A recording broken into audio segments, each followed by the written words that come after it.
Hello, everyone. I think we've started this conference with some great opening presentations, which have raised quite a number of themes, actually, which I suspect we'll explore several of them later during the conference. I think one of those key themes is very much the topic of connected mobility. And in this session, we're going to explore the role of 5G, and the role that it plays in enabling the connected mobility that we talk about. And we often talk about sort of connected and automated mobility because it's really key to support sort of future growth in transportation and all the economic benefits that come from that. It's going to be absolutely key to improving road safety, which, as we heard earlier, is the number one consideration when talking about sort of transportation policy. And of course, a very, very important topic looking forward, and that is sort of reducing our environmental footprint. I mean, one thing I would say is that sort of whenever you hear all the information about connected mobility, there's a lot of discussion about sort of autonomous cars and, occasionally lorries and autonomous lorries and the likes. And I think sort of one thing I think it's important for us all to remember is it isn't just about those types of vehicles. There's sort of mass passenger forms of transit, trains and the likes, where connectivity, I think, is also going to be extremely important. So I hope during this session we sort of will discuss that as well as we go. So we're very lucky. We've got 4 great panel members during this session. We've got a representative from the Commission, a manufacturer, and coordinators of 2 of the major connected transportation projects to tell us all about these. So maybe I could sort of just go through the panel and introduce each of them first of all. So first of all, we have Peter Stuckman, who is Head of Future Connectivity Systems in the European Commission. We have Jan Ellsberger, who is Vice President of Industry Development at Huawei. We have Oihana Otagui. I apologize if I've mispronounced that, but she's Project Coordinator for 5G-MOBIX. Very important project. And finally, we have Cohen Bresser, who is the project coordinator for 5G-MOBIX, another very important transportation project. And the way we're going to run this session is each of the panel members, in the order I sort of introduced them, will in turn make some introductory remarks for 5 to 7 minutes. And then after all of them have made their remarks, we'll have an open discussion. And in the chat function, which is to the side of us all of us speaking, please feel free to submit your questions, and I'll look to bring as many of those up as we have time for in that open discussion. So really just to kick things off, back over to Peter Stuckman from the European Commission, and I believe you're going to give us a sort of overview of Commission policy and the role of 5G in connected and automated mobility. So a very good introduction to the session. So over to you, Peter. The floor is yours.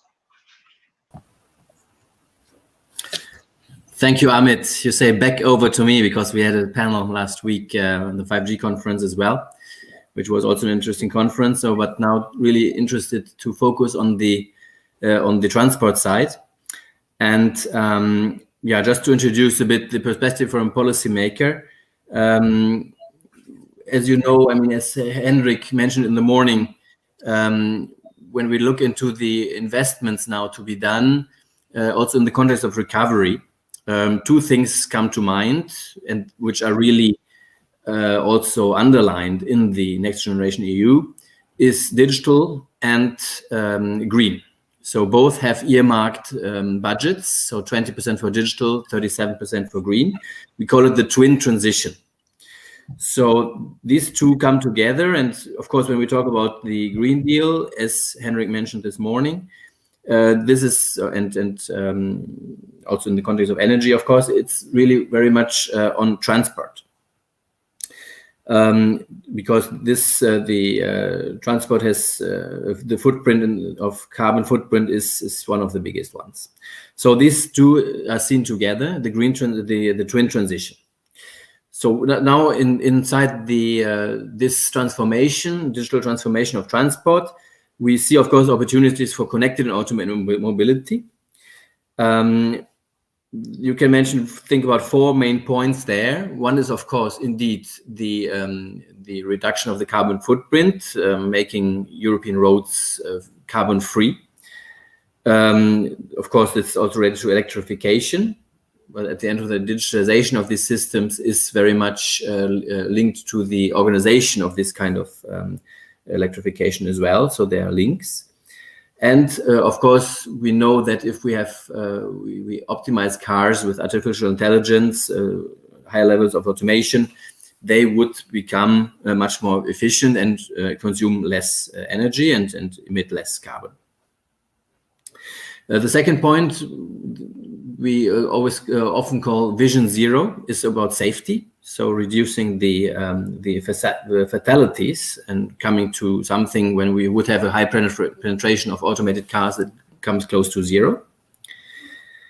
Traffic efficiency, so also for ourselves, we know that if we can avoid traffic jams, we just save time and making everything more efficient. And finally, of course, industrial policy. It will be important that Europe grasps this transformation, these opportunities in the area of digitalization, and also build the scale in Europe, because here we have competitors like Google and Tesla that we have to keep up with. So it's really important that we have this, when we look at this strong position of the automotive industry, for example, in Europe, that we really embrace these opportunities, this transition, so that we remain competitive and remain leaders. Good. 5G is now a major enabler of this transformation of this connected automated mobility. We know that, of course, automation is also today very much done based on sensors, where you don't necessarily need a network. You can also use short range. That means just communicate to neighboring cars that would warn you. But of course, to complement, we can build on future 5G network that is of high quality along the roads in cities, but also along the highways for the higher level automation use cases that will emerge there. That will then bring in this big data dimension. So all data that can be relevant is available to the car. We have basically a digital twin of our environment available in the car, and by that, of course, we can understand what is coming up, of what material it is. The car, the AI machine in the car can take the decisions as needed. So the question is now how to facilitate these 5G-based CAM services, also as a policymaker, as a legislator. Just to summarize very quickly what we have to do, because now already a bit time is advancing. So one thing is the digital decade strategy that will come out next week. So I can't tell too much on that because it's just we want to keep you a bit the tension up. So next week you will see it. There, of course, we will set the strategy, we set the targets, we set the path, what to do to achieve this. So it will be, of course, very much linked to the recovery and to the funds that are now becoming available and how to make best out of that and to launch the big, we call it multi-country projects in Europe together, national recovery plans working together towards this vision of deploying this kind of infrastructure. And 5G corridors are, of course, a perfect candidate because of this strong cross-border dimension. So this will be important to set this up. It will be certainly part of this strategy. Yeah, on CAM, Connected Urban Mobility, we already have projects running. So we will hear from 5G-MOBIX in this session, and we have 5 other projects on road, but also 5G rail. So, of course, on that side, you have as well both dimensions, operationalize the rail systems with connectivity, but also the gigabit train, how we call that, just to provide connectivity for the passengers, which is, of course, a major challenge.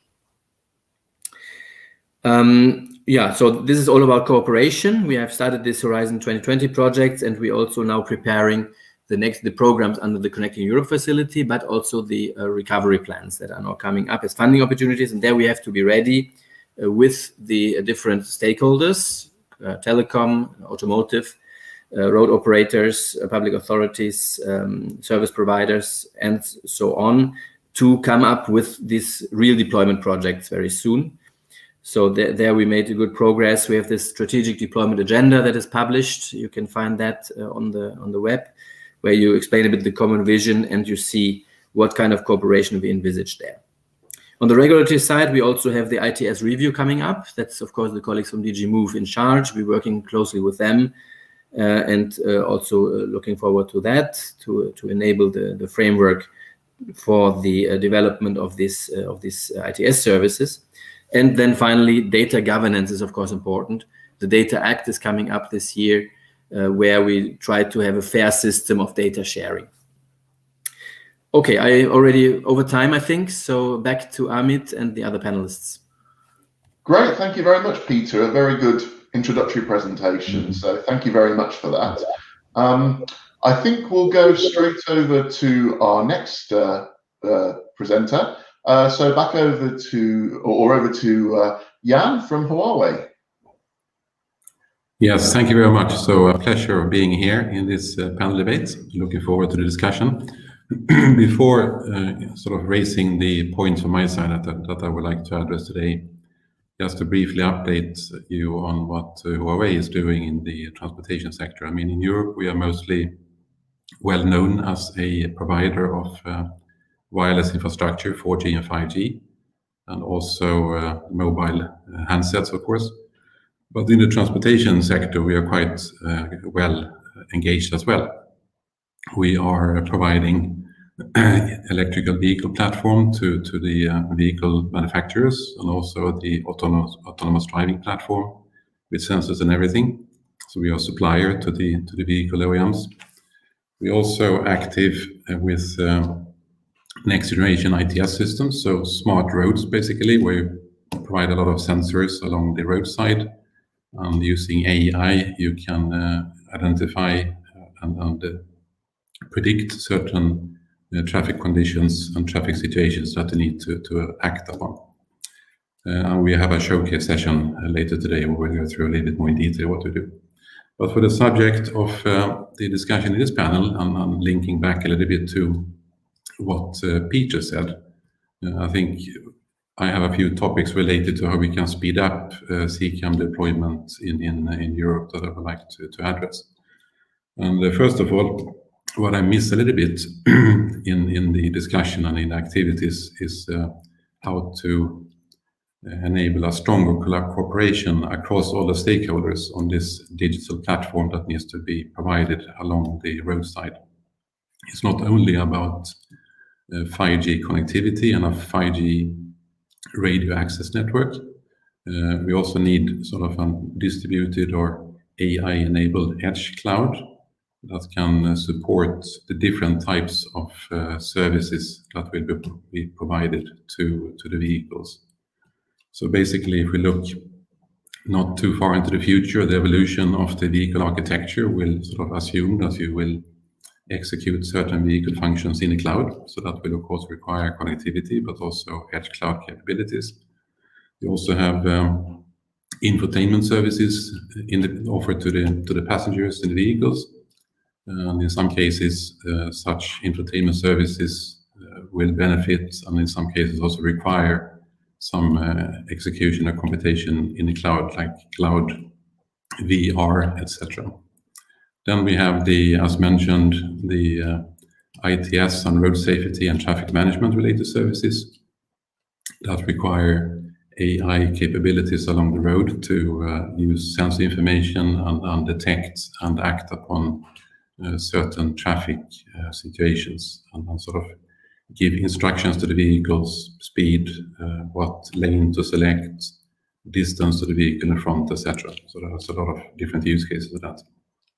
What I miss a little bit is how can the different stakeholders in the CCM or cooperative connected and automated mobility ecosystem work closer together to find different cooperation models and also investment models to basically build up a shared infrastructure. So across MNOs, tower companies, road authorities, city authorities, and the different CAM service providers. So the question is, what actions can be or will be taken from European Commission to sort of facilitate this type of cross-sector infrastructure sharing. Related to that is also how to split the deployment and operational costs across different types of services. So we have the in-vehicle infotainment services, we have the telematics and other OEM vehicle-related services, and of course also the road safety cam services. So what type of business models and models will need to be developed to sort of share the deployment and operational costs across those different service categories? And what is the platform in the industry to actually develop this type of cooperation models? Then the last point that I would also like to raise a little bit is how we can maybe better align the national investments and the CEF2 funded cross-border projects. So we sort of maybe have a more focused investment in a 5G corridor. So not only focusing in cross-border, but also the member state portion of the corridors to really build sort of a pre-commercial deployment of this platform across a few selected 10T corridors in Europe, and sort of use that to really showcase the technology and the use and the services. So these are sort of the three topics that I would like to get some further discussion on today. So I stop here and we can continue. Thank you. Great, thank you, Jan. And as you say, I think you've raised a number of topics which will no doubt get explored in our open discussion later. Okay, over to our third speaker, so over to Ohana, who is going to tell us all about the 5G-MOBIX project and including some of the use cases. So look forward to hearing about that. Over to you, Ohana. Okay, thank you very much. I will be showing some slides just to present the project that I am representing here, the 5G-MOBIX project, which name is Monetizing Car and Mobility Data for New Entrants, Technologies and Actors. So thank you for giving us this opportunity to present this project, which was funded under the ICT 42 topic under Horizon 2020, which deals with 5G core technologies and innovation. So the consortium is formed by 11 partners, and we have also 6 associated partners. So the background and the motivation for pushing this project ahead is because the new technologies, connectivity, big data, AI, cloud computing are enabling new opportunities in almost all sectors. Especially in the automotive sector, we have been seeing in the last 5 years, more or less, how the value chain is being changed. So for the traditional pyramidal model, which is from tier 2 to the OEMs, how new entrants, how SMEs, how data is enabling new entrants to come to this application sector. So the data is being a major a major actor in bringing these new services, which are linked to what Peter mentioned also in his first speak, with examples on enabling the green, the vision zero, because with this data management, we can really make this happen. So additionally, we are also focusing on the SMEs because we believe that this will become a key players in the data monetization by providing new services based on the data that we are generating. And for sure, so the management and making data available for pushing new opportunities, new services, and making it available to new entrants put a lot of stress in security and accessing this data. So in 5GMETA, what we are looking for is trying to generate revenue directly from the data, using the data, reduce the cost of developing new functionalities, new elements, and for sure aligning the data usage for enforced safety and security in the mobility domain. So for that, what we are building or what we are proposing is to make some steps forward and create a flexible platform for pipelining car or vehicle captured data and generated data, and push that into the industry players, ensuring the data privacy, security, interoperability, and ownership. With that, what we are addressing is trying to flatten the barriers to create innovative database CCAM services, and also make it easier to new entrants to come to this sector. Our approach is based on business-driven design, so we are pushing a lot in providing APIs and open architectures in order to do some fast prototyping and enabling these new actors to easily access what we are providing in there. And as the things that we are trying to cover here is not only the development of the tools, but make it real for the usage of new entrants. So we are also focusing pretty much on technology transfer activities from the very beginning. So given that background and our project concept will be focused on general innovation for three main corners, so three main use cases. The first one is pretty much centered in data-driven product innovation, especially on the CCAM application. You know that data is playing a major role for the development and validation of automated and connected vehicles. We need a lot of data to validate those. In Europe, we cannot put into the roads driving function without testing and validating it. So this is generating a huge amount of data that the OEMs tier ones need to process. So by using this type of technologies, we truly believe that this can be somehow optimized.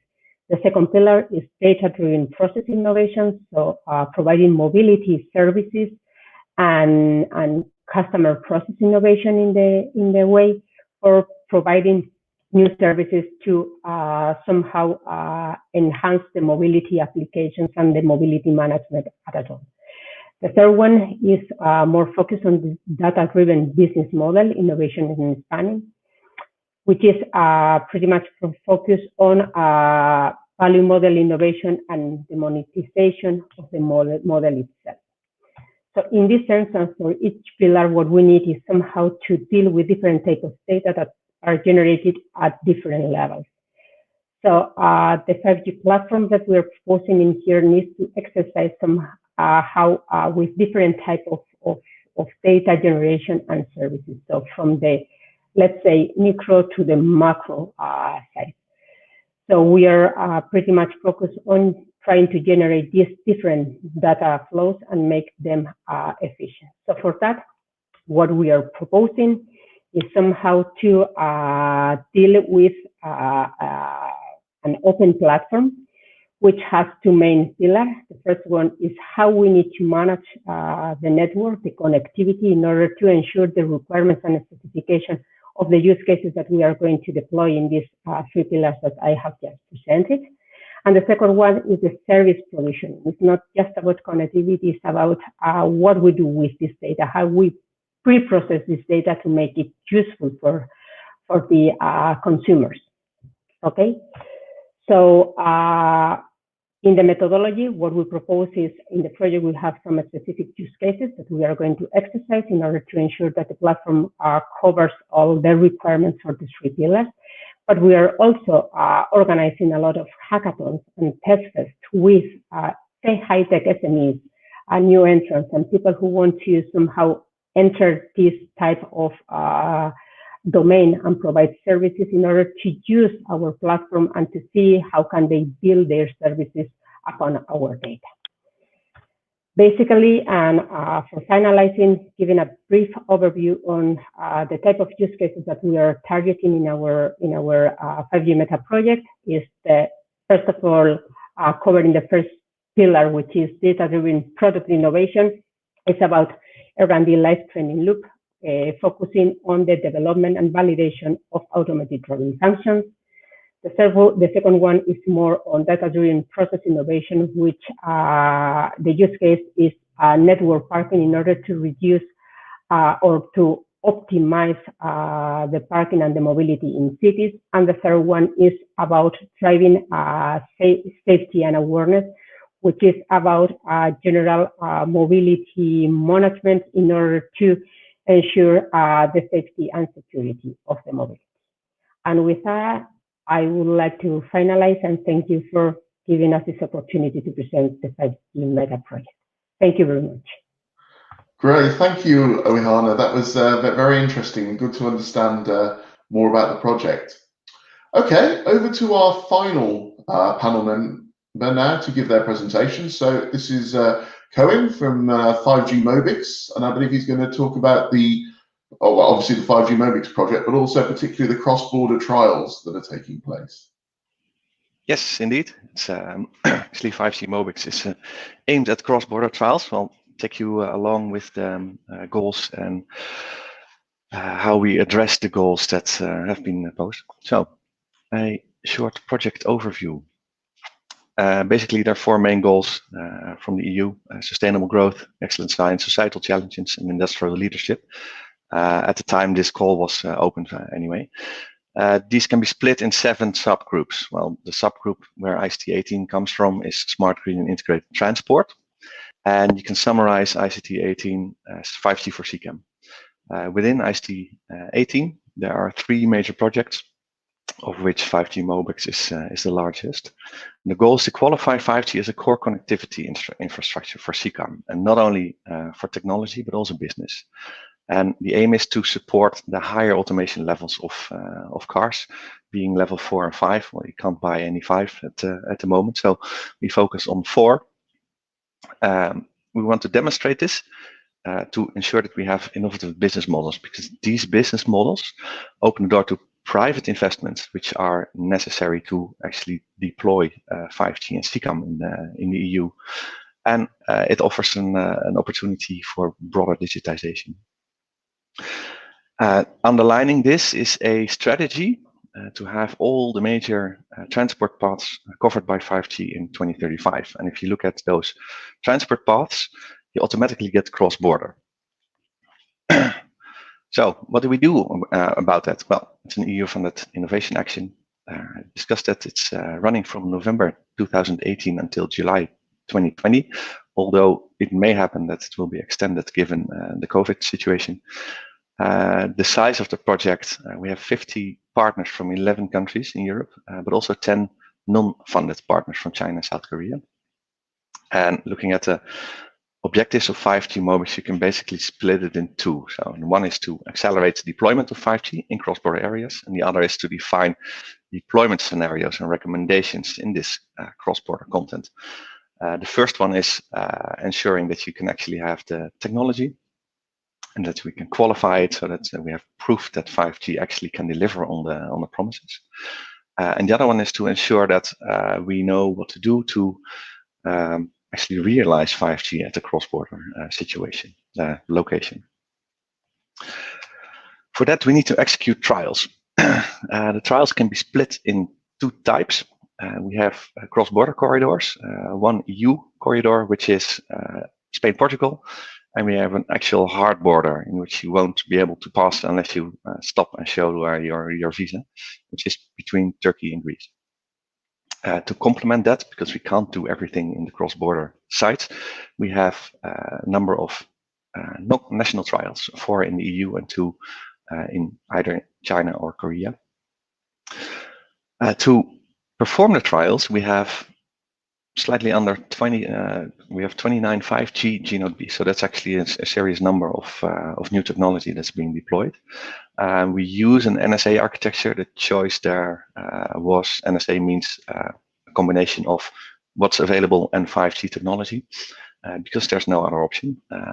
However, during the project, standalone options came, which will be investigated as well. To do the trials, we have around 20 SAE level 4 cars, which actually is very nice to do. And looking at use cases, we have 5 major groups: advanced driving, platooning, extended sensors, remote driving, and quality of support for the vehicle. To ensure that we can actually compare the results and draw conclusions, we have a certain architecture on how we do our work. If you look at the functionality this architecture should offer, it's split in 2. One for massive data, that's the EMBB slice, and another one for reliable and very fast data, the URLLC slice.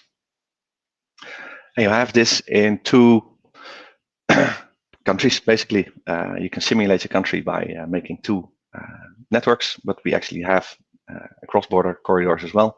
So what you see is that you have country A at the lower left and country B at the lower right.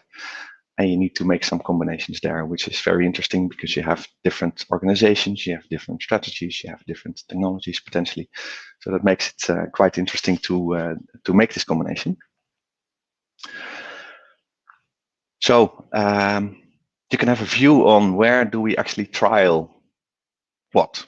You can see that we have some technologies that we trial on multiple locations. I'll go through the main differentiators because that's specific there.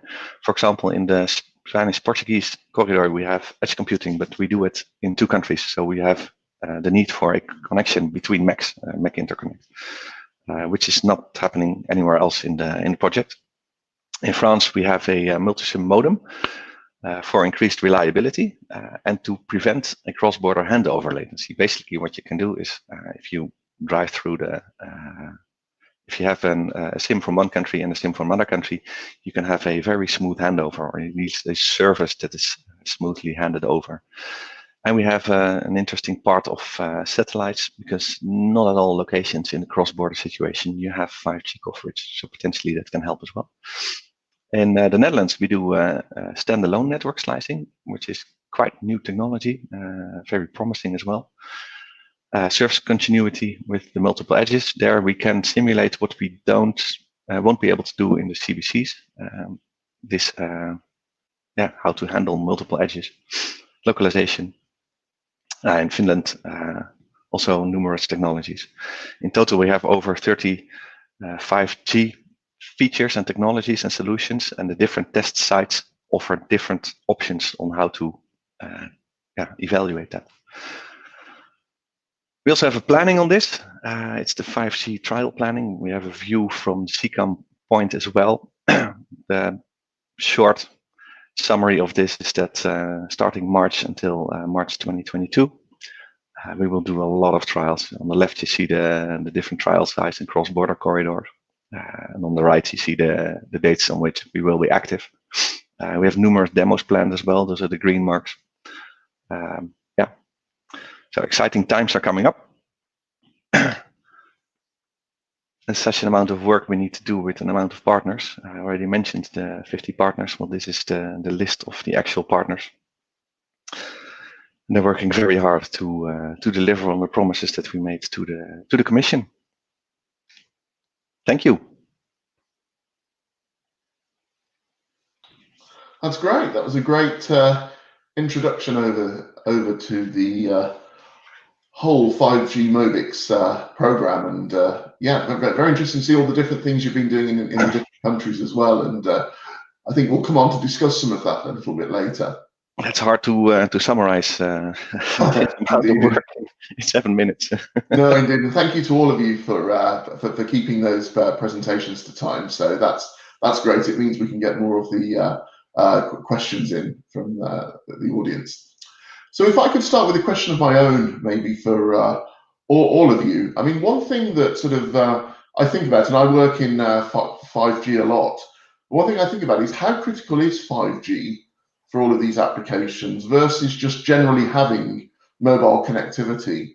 And the reason I particularly sort of raise this is that sort of particularly thinking about sort of cars and the likes, or autonomous vehicles, I would imagine that a lot of the communications, ongoing communications for the autonomous vehicles, is going to be sort of car to car directly. I mean, the last thing you want is to rely on a network to tell a car to you know, brake or whatever, just in case that base station goes down or something else happens. So I'd imagine the huge volumes of data that are sort of transporting, a lot of them are really going to be going vehicle to vehicle directly and vehicle to infrastructure, you know, lampposts and traffic lights and the likes.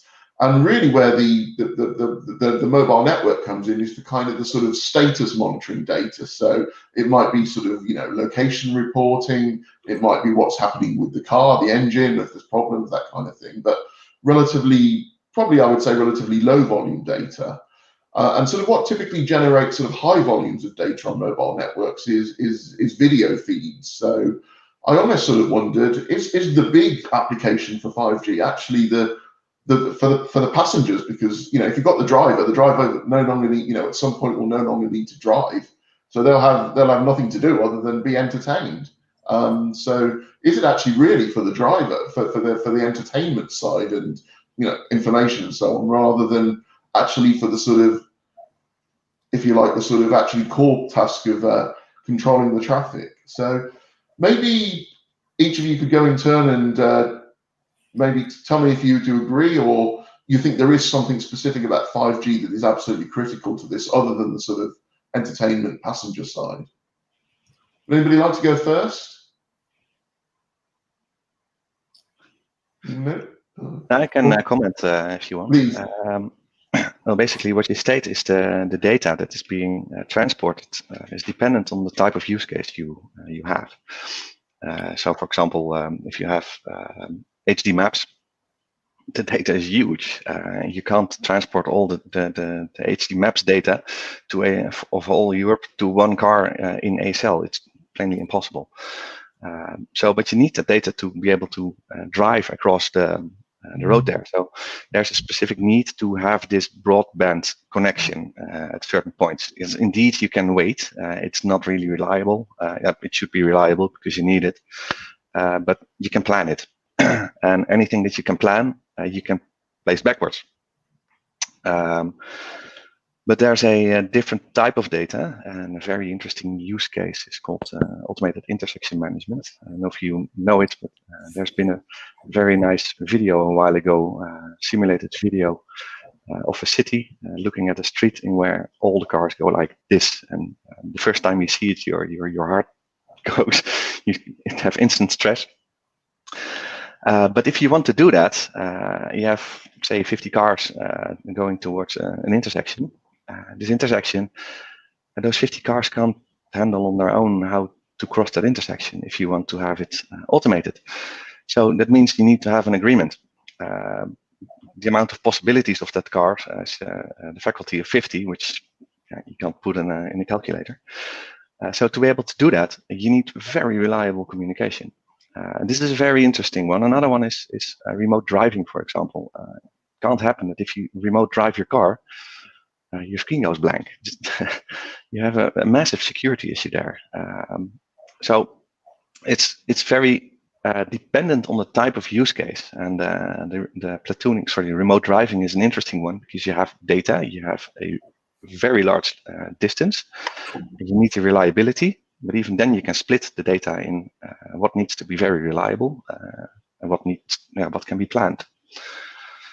So it's basically dependent on the use case you have. I mean, I suppose my question is, how much of that is actually needing to go over a 5G network versus actually directly between, you know, as you said, you know, the 50 cars coming to an intersection. Does all that data need to go over to the network, through the network, or is it better if the cars talk to each other, they talk to the traffic lights or whatever, you know, whatever's controlling the? In my view, it's a mix. So the agreement comes from the TLC. It says you're allowed to go then, you're allowed to go then, and know that this is the plan, and then with the sensors themselves and the direct interconnect, cars can ensure that the whole thing goes safely.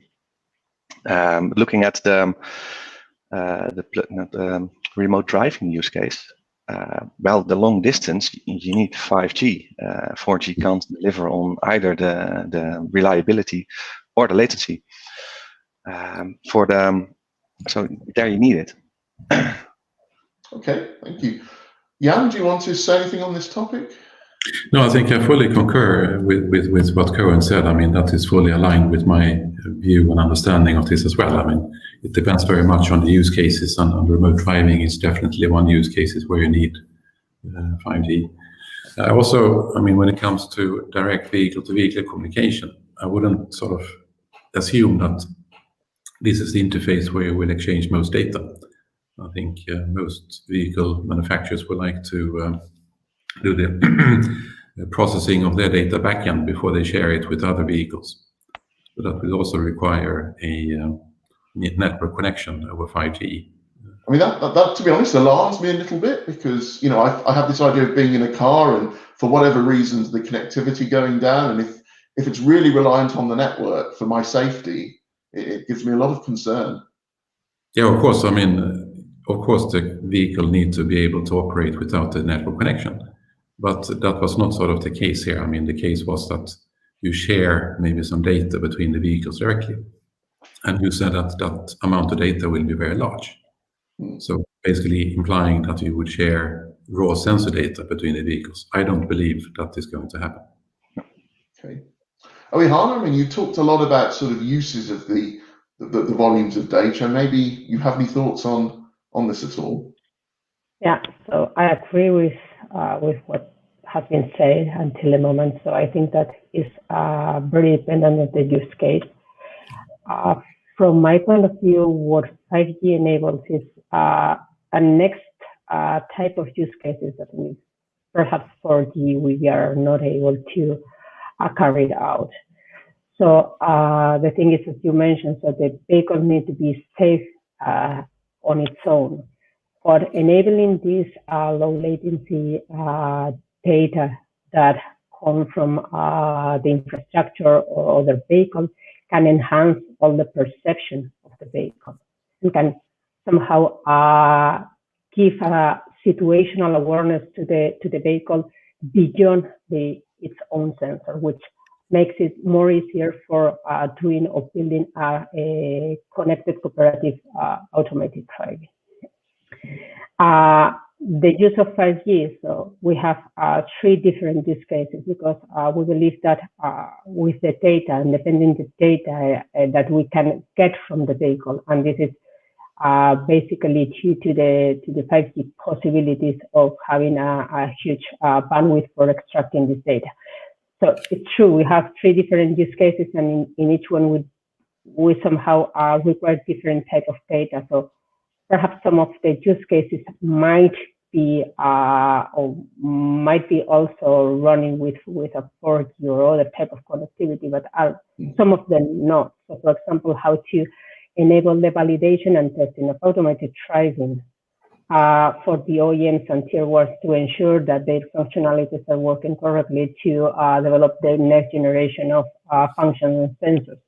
We really require real data to be somehow transmitted and processed, and this requires huge bandwidth. And otherwise, with other type of connectivity, this would not be able. That doesn't mean that we require that for automated driving, but it's a good enabler for speeding up the process and development of this type of solution.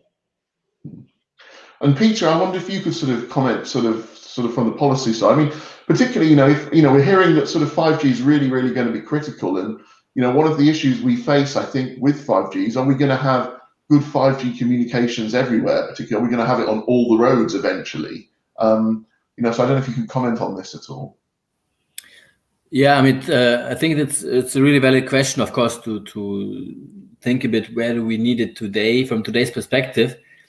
2 points on that to add. So one thing is, of course, that in this case of huge infrastructure investments, we're building out an innovation platform here for, as Oyana was saying, the next generation of services. So it's not that we know the use case and now we design the network and then it will work. So it's good to know, and I think it was very good from Cohen and Jan and others to say, okay, these are examples and we ensure that we need it. That's always good. But we know that the CAM services 2028, 2030, it's probably we go back to the session and we say, okay, it's a bit different, and we know, of course, what is coming. So that's, of course, when we build out these networks, it's always, you think about killer apps, you think about services, but the reality will be different. And what is important, you enable this service platform. But also to give some reassurance and say, okay, this investment, we're sure that we need it, which is, of course, huge. Also from a public side, we're investing now a lot of taxpayers' money. But also, of course, we want a business case that the private investors, and this is, of course, the aim overall. We want to crowd in the private investment. So it's good to have a view on how on the return, and we shouldn't play against each other this multi-service vision of having, okay, safety services on the one side, and then entertainment or maybe mobile office that we maybe see as nice to have on the other side. I think only together it works as a business case. And also from a public perspective, public sector, public policy perspective, it's important to see we need this automated vehicle transition for the Green Deal. I think this we discussed, Henrik mentioned it, and it always comes back in our strategy. So if we want to go down with towards the targets, Green Deal targets, we need automation. So we have to make automated vehicles attractive for the user. And if you enable the user to do all kinds of useful things in the car, it will, of course, also help the adoption of this kind of data that we so need. So it's not a kind of luxury that people can now take their hands off the wheel and can sleep. Yes, this shouldn't be presented as something that is problematic. It's something that will enable the transition to automated vehicles that we badly need for the Green Deal. So overall, the multi-service, and let's have a vision on building platforms for future services, not necessarily designing it based on concrete use cases today. Okay, thank you all for your input on that. Okay, I'm going to move to some audience questions, and I'm going to start with a couple of questions that are a little bit related to the sort of technology side. So we've got two questions from Stefano De Luca, who is with Cullen International, relating to the whole technology for the 5.9 gigahertz band. So the first question is, well, I'll read the whole question. Short-range communication technology in the 5.9 gigahertz band.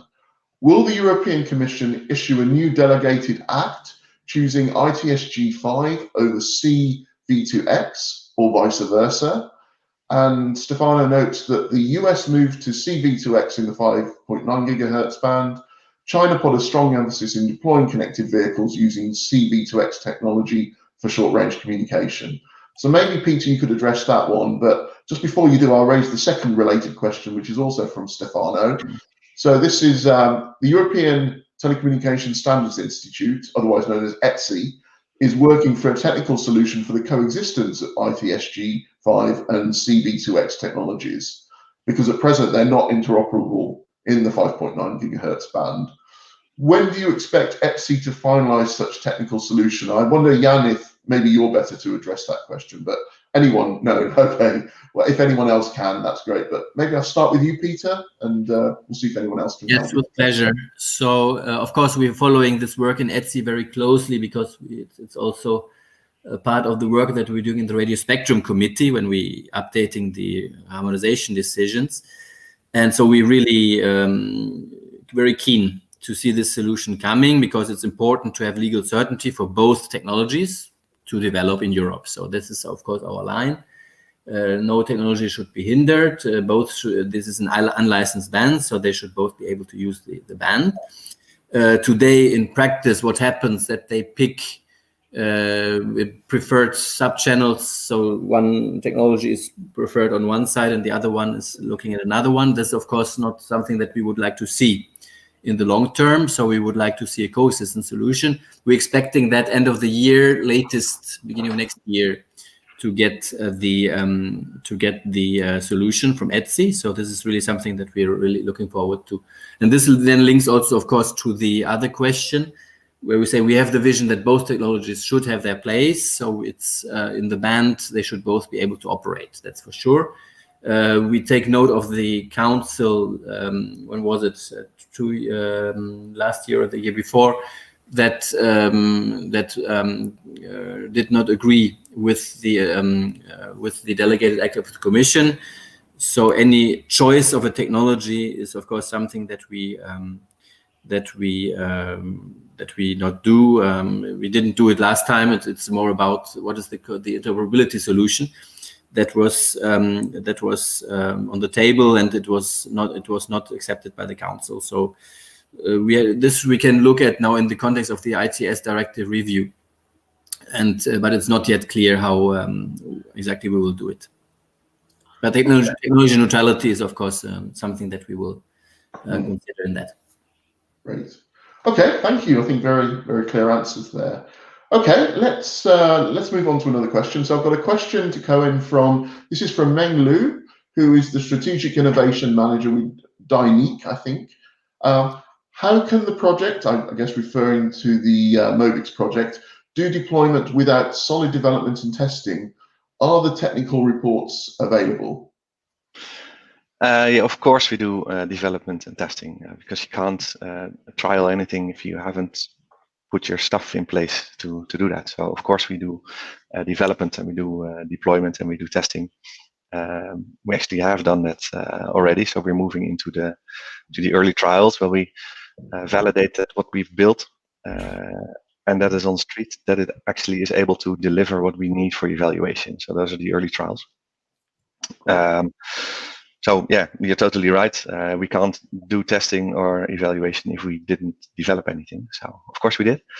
And all technical reports that are public will be or are available on the website. And actually we're currently in the period in which the technical parts are being agreed or assessed. So they should be available on the website soon, if they are not already. Great, thank you.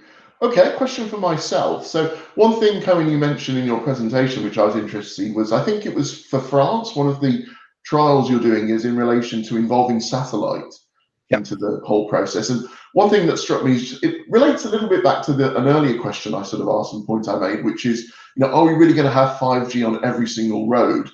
And I sort of wondered if that's real, going to be realistic, and is there going to be a need for satellite to be part of the solution? And I sort of really wondered, could we see actually in the same way as we're going to see cellular communications built into every vehicle, could we actually see satellite also being built in? Because probably it might be more economic to do it that way than try and cover every single road, every little remote country road with 5G communications. Any thoughts on that? Now, first of all, satellite is a very small part of the project. It should be about 5G, but why it links to 5G, for example, the HD maps, satellite is very well suited to deliver huge amounts of data to huge amounts of people.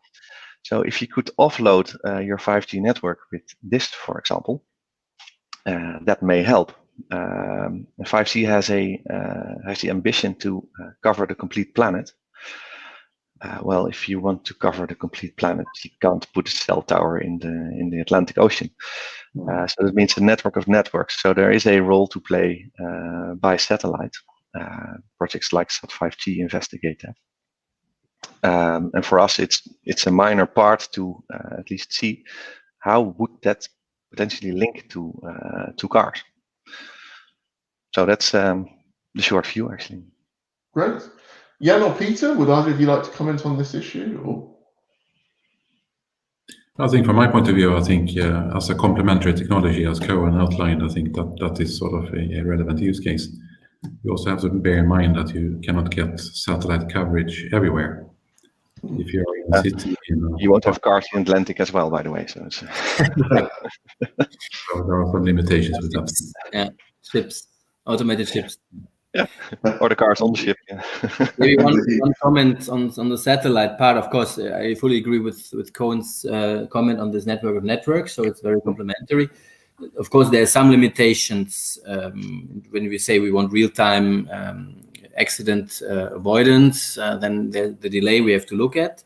Of course, if you go lower down in the orbit, you will get a bit better delays. What is of course promising is in the cars, even if of course it's also there are limits in terms of radio interfaces that you should build in the car, because it's costly, it's many things already. But technically, it's of course easier to put a receiver in the car than in a mobile device. So I think at the end, it's a matter of complementarity, and of course it will be as Jan I think said it has to work without 5G, and then it can of course also be a kind of fallback. That can also be an interesting aspect. Great. Okay. Thank you very much for that. So I've got another question from Stefano De Luca from Cullen. So it's the C-Roads, Connected Roads platforms, which involves harmonized Wi-Fi and existing cellular network deployment in Europe. And then we also have the Pan-European 5G Corridors project. How are the two projects interrelated? And this is addressed to you, Cohen, but anyone can answer really. Yeah, I expect that with Pan-European 5G Corridors project, Stefano means 5G-MOBIX or COCO or Carmen. So to reflect on the 5G-MOBIX situation, we do use the C-Roads use cases. However, the call is for 5G for CCAM. So there's no Wi-Fi part in the project, because there should not be. It's about qualifying 5G as a technology that's relevant for CCAM.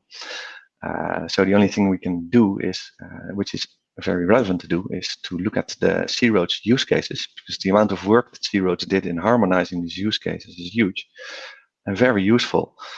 So we use that knowledge to define the use cases for 5G-MOBIX and add on what's needed to actually have a challenging 5G use case. So it's input to the project. Great.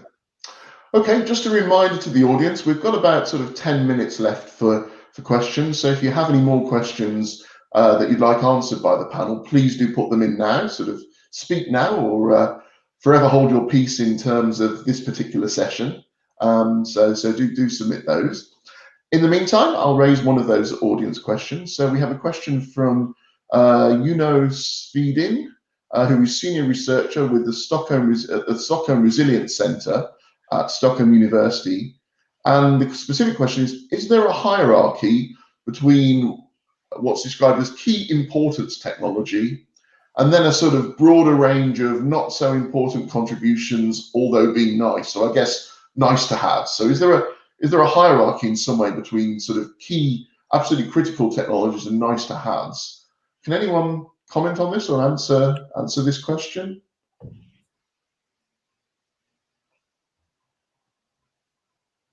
I can give it a go. Go ahead, please. It's an assumption on how I hear an echo, by the way. On how just to check question first, so or at least how I interpret the session, the question. It's can you make a range of what do you really need and what's a nice to have, and regardless of the technology used. Well, if you look at the current situation, well, all the technology we do without it. So is there a need to have? Yeah, currently not, of course. But if you look at the future use cases for safety, and then there becomes a need to do this, because the Vision Zero strategy, you can't achieve that with the current technologies. So there's a need to do that. If you look at economy, there's a very high need for truck drivers, and that need will become only greater because the profession is not that wanted, whereas the volume of traffic transport only increases. So the only solution to do that is to have remote driving and automated driving. So yes, there is a need for those technologies, but then you come to the use cases again. Which use cases are critical for the EU? And if you know those, then you can deduct with what technology is key. And there are some assumptions that you can make on what technologies will be key. And those are the low latency parts and the massive broadband parts. Those very likely will be key. And as Peter Stoekman already said, is given the technologies now, we can't predict the use cases in the future. So why wait on the use cases in the future? So what we've experienced with mobile broadband, the sheer amount of apps and the possibilities since we are able to have internet on our phones, you couldn't have grasped that in 2004, 2007. The same will happen with 5G, only on the professional level. So yeah, let's ensure that it's on the street as soon as possible and get the benefits of it. Great, thank you. Okay, question for myself. I mean, in my introduction, I mentioned, we always tend to focus very much on sort of connected cars and the lorries, the sort of conveyors, convoys, sorry, of lorries and the likes.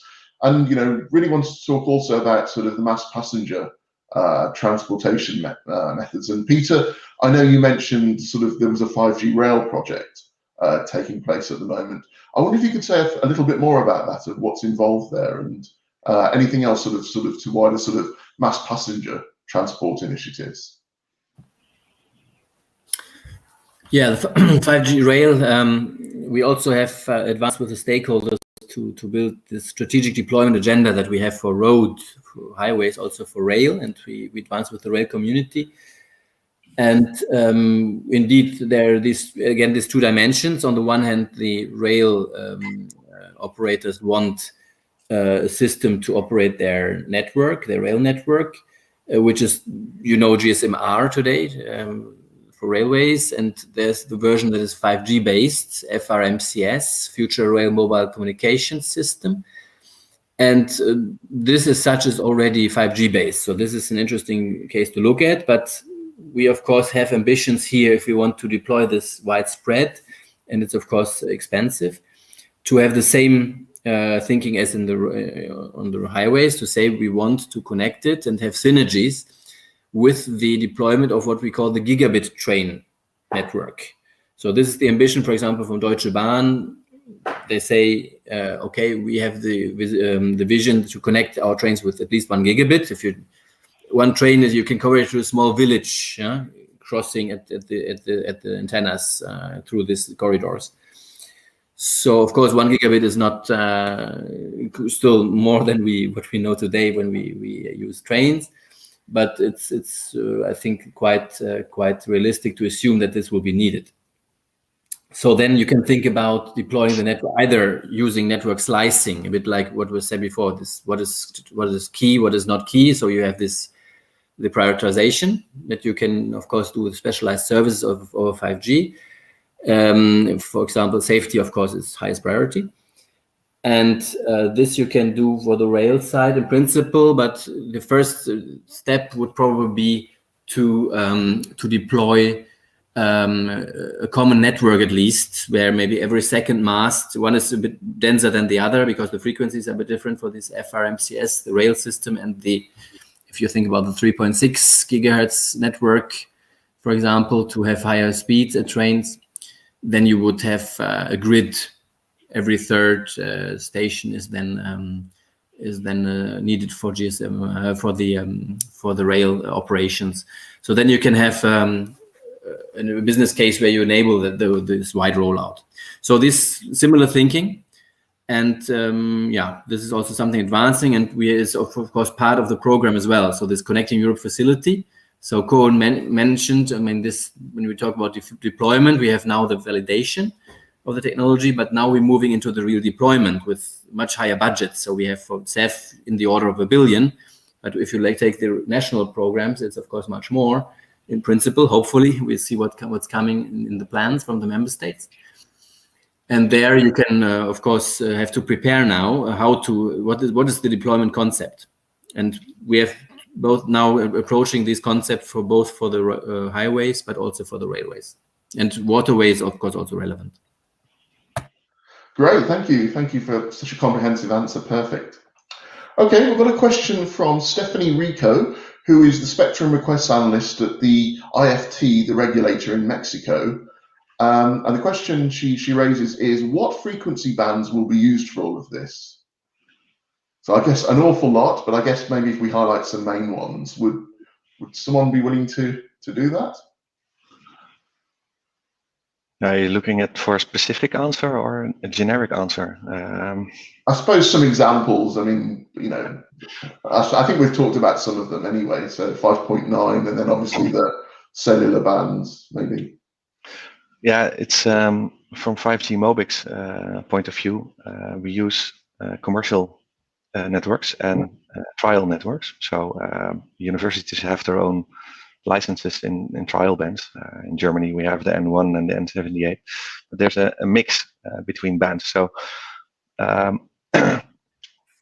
yeah, it's a bit difficult to give an answer on that because Cosmote has a different, Turkcell has a different band than Telefonica, and a different band than the TUB is using, etc. So it's a whole bunch of different bands. And what's interesting is that it may highlight an issue if you want to go towards vehicle to vehicle.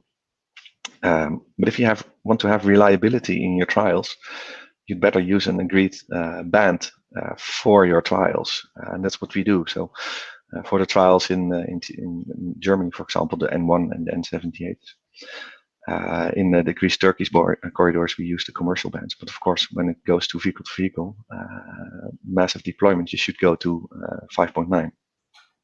So we have a clarification from Stephanie, and she says, I'm interested in knowing if they are thinking of using all the frequencies identified for 5G for the vehicles. So I guess she might be asking, I'm sort of guessing a little bit, you know, do you think the sort of equipment that's put into the vehicles will just cope with the whole set of frequencies? So we're talking, you know, this for 5G, we're talking about sort of the mid band is the big focus, the 3.5 gigahertz. Then we also have the low frequencies below 1 gigahertz, which are very important for covering sort of the less populated areas. And potentially, although I suspect less likely, we're also going to have millimeter wave for these hotspots. But I guess cars are going to just race through these hotspots so fast. Probably won't be the solution there. Well, maybe at the hotspots like tolling stations, yeah, when you good point. These kind of things. So I think all are relevant. But as you said it, Amit, I mean, there will be some areas where you probably don't have a business case to deploy the 3.6. So in that sense, we need the 700. So the pioneer bands in principle are all relevant. But of course, there's also 4G bands that are now more used for 5G. So these are of course also relevant. And 5.9 for the safety ones. Great. ITS. Thank you. Okay, we have a question from Holger Rosier from Roden Schwartz. ITS promises to increase road transport safety and relies on a complex technology with many different components provided by several vendors. Do you think that certification, or better say conformity assessment, is necessary to build and operate this system? Do you expect that the industry will agree on a voluntary certification approach like we have in mobile communications today? Jan, do you want to take this one? Sorry, I'm throwing this one at you here. Yeah, I can start on that. And sort of from my point of view, I mean, you have to distinguish a little bit because the vehicle itself is, of course, subject to certification and type approval. And also the ITS-related functionality will be included as part of that type approval, and also included, for instance, in the Euro NCAP trials, etc. On the infrastructure side, I must admit that I'm not updated if there is a certain certification scheme in place, or if that is voluntary. Maybe Cohen or Peter or Johanna know more than what I do on that. No, from my side, just a comment on the vehicle part, on the function certification, and just so what it's been done at a European level, at least, because Europe is quite keen on trying to certify everything that goes into the road. So we need somehow to validate and certificate it.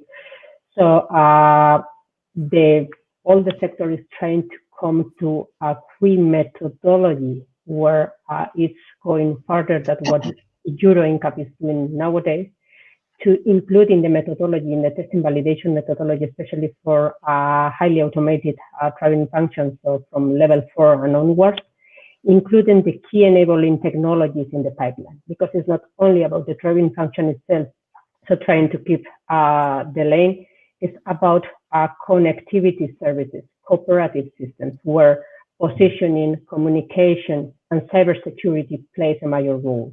So they are trying to agree on that. So I think that there are being efforts being done in this sense.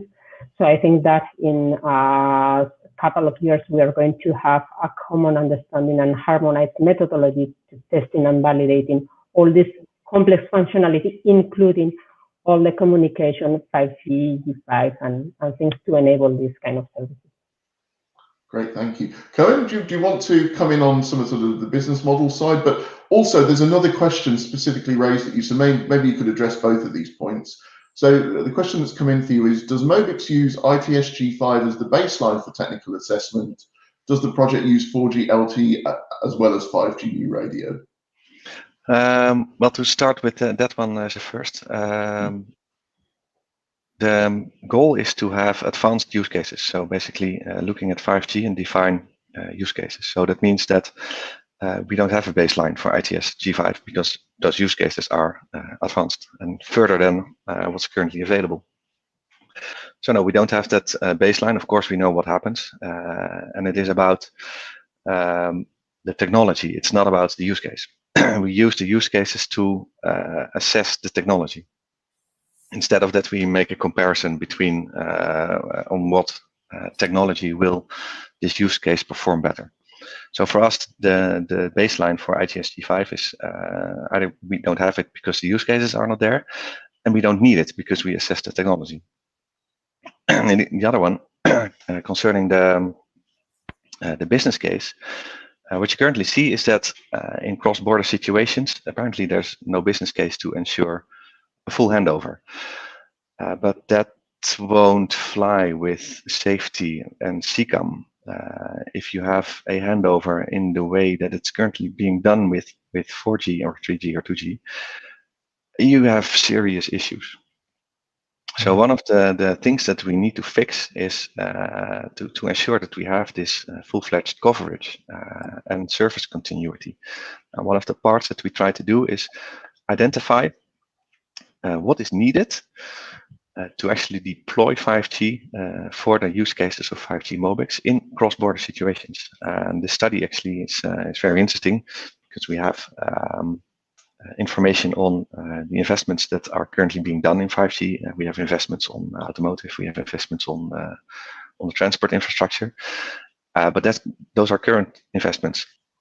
And will those investments be enough to deliver 5G for CCAM cross-border? Well, that's the question. So that's what we're going to assess and potentially identify an additional delta that is needed to actually get that coverage in cross-border situations. It's a very interesting output of the project that we hope to achieve somewhere in this summer. Great, thank you. I'm really sorry to say this, but we're actually out of time. I mean, I think we could have gone on for quite a while here, and really just say thank you very much to all the panel members for all the insights you provided. I've certainly learned a lot in this session. Very many exciting projects going on, a lot of exciting things happening in this area. And one question I was going to ask you if we had time is, when do you think we'd actually see all this happen? But alas, we've run out of time for that one. And thank you also to the audience. You've raised a lot of very good questions. I managed to get through all of them except one, so apologies for not being able to get to that very last question, just because we're out of time.